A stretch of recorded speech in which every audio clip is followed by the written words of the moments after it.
Assalamualaikum warahmatullahi wabarakatuh. Perkenalkan, nama saya Utama Wirawan, biasa dipanggil Adi. Saya dari kelas B dengan prodi Ilmu Hukum, Fakultas Hukum, Universitas Trunojoyo Madura.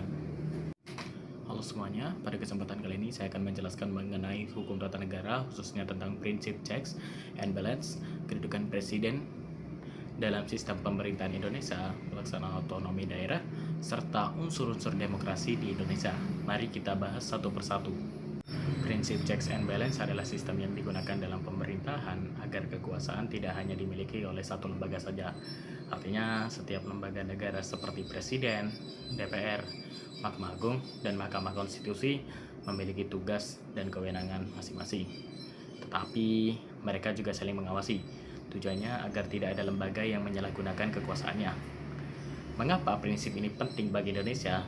Karena Indonesia pernah mengalami masa ketika kekuasaan pemerintah terlalu besar sehingga pengawasan terhadap pemerintah menjadi lemah.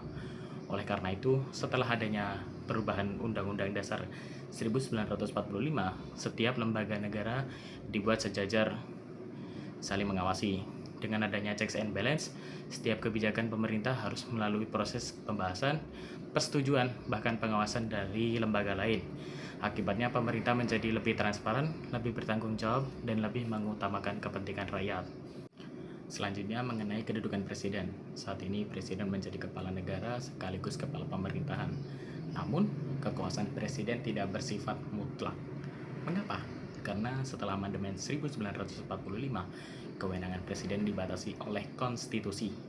Contohnya, masa jabatan presiden hanya boleh maksimal 2 periode sesuai pasal 7 Undang-Undang Dasar 1945.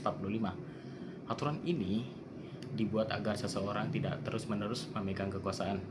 Selain itu, apabila presiden melakukan pelanggaran hukum yang berat, presiden dapat diberhentikan melalui mekanisme pemakzulan yang impeachment sesuai aturan yang berlaku. Dalam membuat undang-undang, menyatakan perang, maupun membuat perjanjian internasional, presiden juga harus memperoleh persetujuan DPR.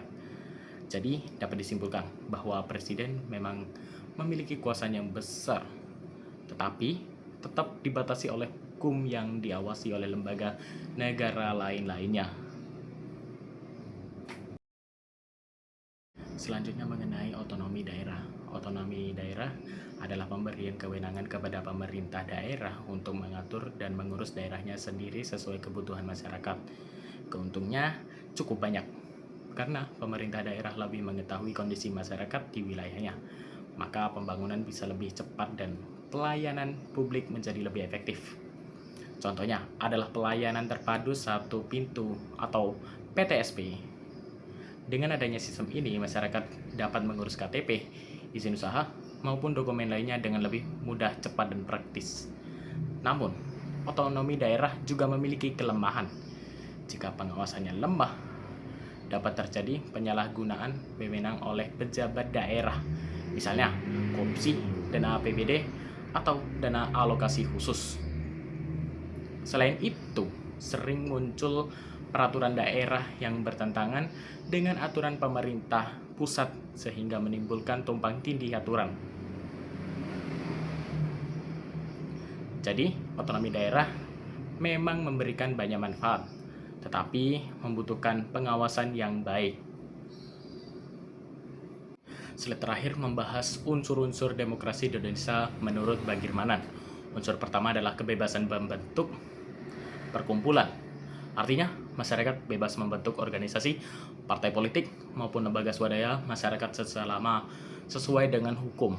Hal ini dijamin oleh pasal 28E ayat 3 UUD 1945. Unsur kedua adalah kebebasan menyampaikan berpendapat. Setiap warga negara berhak menyampaikan pendapat baik secara maupun melalui media sosial, media massa, atau forum diskusi. Hal ini dijamin oleh pasal 28E ayat 2 UUD 1945. Unsur ketiga adalah hak memilih dalam pemilu. Setiap warga negara memenuhi syarat memiliki hak untuk memilih presiden, anggota DPR, DPD, DPRD maupun kepala daerah dalam pemilu yang dilaksanakan setiap 5 tahun sekali secara langsung, umum, bebas, rahasia, jujur, dan adil. Walaupun secara hukum demokrasi di Indonesia sudah berjalan dengan baik, masih ada beberapa tantangan seperti politik uang, penyalahgunaan hukum, serta polarisasi masyarakat yang masih sering terjadi. Dengan penjelasan mengenai prinsip checks and balance, kedudukan presiden, pelaksanaan otonomi daerah, dan unsur demokrasi di Indonesia. Dari pembahasan ini dapat kita pahami bahwa sistem ketatanegaraan Indonesia dibangun agar tidak ada penyalahgunaan kekuasaan. Setiap lembaga negara saling mengawasi. Pemerintah daerah diberi kewenangan untuk mengurus wilayahnya sendiri, dan seluruh warga negara memiliki hak untuk berpartisipasi dalam kehidupan demokrasi. Terima kasih. Kurang lebihnya, jika ada salah kata, mohon maaf. Wassalamualaikum warahmatullahi wabarakatuh.